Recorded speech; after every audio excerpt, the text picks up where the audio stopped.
Today is Thursday, January 9th. This is Noreen Johnson, and here are the good news headlines of the day. 7 wildfires are burning in Los Angeles County, including the Pacific Palisades and Sylmar neighborhoods of Los Angeles and another near the city of Pasadena. The Palisades fire, the Eaton fire, the Hearst fire, the Olivis fire, the Lydia fire, and the Woodley fire are all raging as of Wednesday, according to CAL FIRE.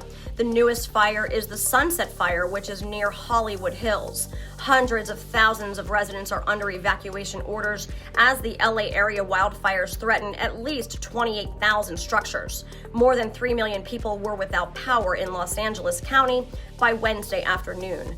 The fires are being pushed by Santa Ana winds from the east, and officials warn that the worst is yet to come.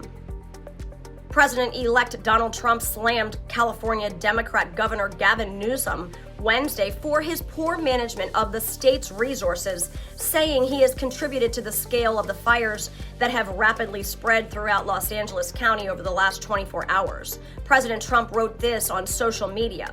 Governor Gavin Newsom refused to sign the water restoration declaration put before him that would have allowed millions of gallons of water from excess rain and snowmelt from the north to flow daily into many parts of California, including the areas that are currently burning in a virtually apocalyptic way.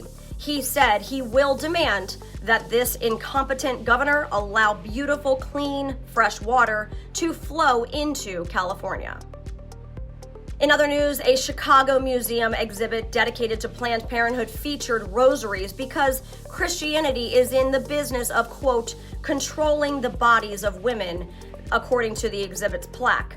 The International Museum of Surgical Sciences Unplanned Parenthood exhibit featured letters women wrote to Planned Parenthood founder Margaret Sanger in the 1920s asking for information about birth control. Some of the letters were hung from crosses using rosary beads.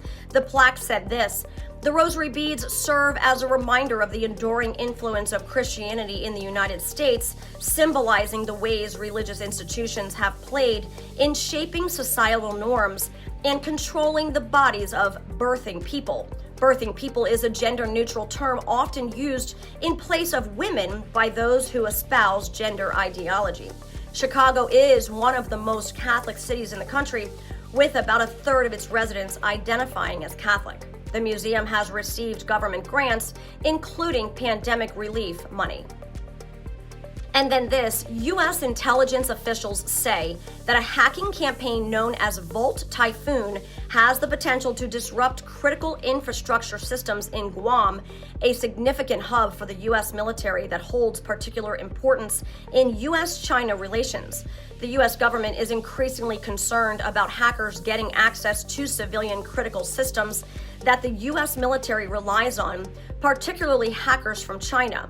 In recent weeks, U.S. officials say Chinese hackers infiltrated Treasury Department computers, and a state-sponsored Chinese hacking campaign breached 9 telecommunications firms. Some officials have been raising the alarm for the past year or so that hackers may have already breached systems in Guam and are preparing for an attack not just on its data, but on its critical infrastructure. Bloomberg reporting found that the U.S. has already discovered more than 100 intrusions across the country connected to the wide-ranging campaign. And some cybersecurity experts say these hackers are slowly making their way into Guam's systems, waiting for just the right moment to attack. And those are your daily good news headlines. This is Catholics for Catholics. May God bless you, and may God bless the USA.